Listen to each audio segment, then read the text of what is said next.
This week, Donald Trump proudly announced that he had won 2 of his own trophies at his very own golf course in a single weekend. Wow. Never mind what journalist Rick Riley told us about Trump and his golf game in 2019, that at the Winged Foot Golf Club, caddies got so used to seeing Trump kick his ball back onto the fairway, they called him Pele, soccer player. And forget what other celebrities have described, lake-bound balls, for instance, miraculously recovered nearby, dry as a bone. In the end, golf is just a game, but the way one conducts themselves while they play golf is not. Because if you cheat in the little things, just imagine what you do with the big things. You know, the stuff that actually matters. Joining us now, the expert on this particular matter, the author of So Help Me Golf, Why We Love the Game, and Commander-in-Chief, How Golf Explains Trump. Rick Riley's back with us. Rick, my interview with you really got me through so much of the Trump presidency, because I think how a man or woman golfs is how a man or woman lives. And just take me back through what you reported in the book about Trump cheating at golf. Well, Nicole, I've always said golf is like bicycle shorts, reveals a lot about a guy. Thank you for that. And what it reveals about this guy is that he cannot lose. He has to win, and he will do anything to cheat. And I know because I played golf with him once. He took 7 mulligans. He took a gimme chip in. I never even heard of a gimme chip in. He has won tournaments. He has won tournaments where he's not even in the state when the tournament is played. He won one in North Korea when he was talking to Kim Jong-un or whatever his name was. He won one in Florida. And he couldn't have been there. And I think it was this year, he won a 2-day tournament when one year he was at Diamond's funeral or whatever that was. When one of the 2 days, he wasn't even at the tournament. And what he does, he just calls in and says, yeah, I would have won. I usually beat that guy. Give me the trophy. And I know this because when I play with him, he goes, you know what I do to win these championships, don't you? And I'm like, please, tell me. Give it to me. And he goes, anytime I buy a new course, I play the first round by myself, and then I declare myself the club champion. And so that's what kind of guy this is. He's never won a championship. He says he has 23 or something. He's never won a championship at a course he doesn't own and operate. He's played in Pebble Beach.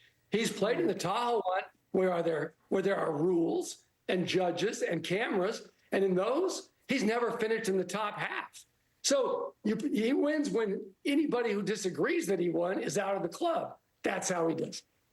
Rick, what does it say to other, I mean, golf is, I have a 12-year-old who doesn't cheat. You know, we don't let him cheat at golf because it's not the ethos of the sport. Can you just talk about how outside sort of the ethos of the sport it is to cheat so audaciously? Well, I mean, I don't know anything about politics, but I know about golf. I've covered it for 45 years. It's not a sport where you cheat. It's just not in the game. Because, Nicole, if you're 100 yards over here and I'm 100 yards that way, I trust that you're not going to foozle it, kick it, throw it, and you trust that I'm not going to. And that's the only way to play because there's no refs. You can't possibly cover that much territory. But with Trump, not only does he kick it, foozle it, cheat like a mafia accountant, 3-card money dealer, he gets your ball and throws that in trouble. There's stories of him kicking his opponent's balls into bunkers because what he does, he has, you know, golf carts. Yeah. Golf carts, he always gets a turbocharged golf cart that goes 3 times as fast as yours. So he's always 200 yards ahead, and that gives him time to cheat, kick your ball, throw his out. One time in LA, he was playing $50 a hole with these 3 guys. He hits it in the pond. They see the splash. By the time they get there, it's in the middle of the fairway. And they're like, what the F, Donald? And he goes, it must have been the tide. Well, I mean, let me ask you, not a political question, but a golf question. Doesn't it take sort of enablers to let someone cheat? I mean, does the sport usually purge out a cheater, or does the sport just sort of roll its eyes at someone like him? Well, when I've asked people, how did you let him cheat? He's cheated against Tiger Woods. He's cheated against Dustin Johnson. And when I asked them, why did you let him cheat and take the $20, they all say the same thing. I wanted my own story. about Trump cheating. That's amazing. That's amazing. It's freaking amazing. And so that's not how we do it in golf. And that's why I was so disappointed to see my hero, Jack Nicklaus, at Mar-a-Lago last week for this phony baloney, fake as Velveeta cheese ceremony where Trump gave himself 2 championships. Jack Nicklaus was there, which I think is the first sign of senility. When you start believing it. Oh, I want to bring our other friends in this conversation. I need you to stick around a little bit longer. Will you do that for us, Rick? Yes.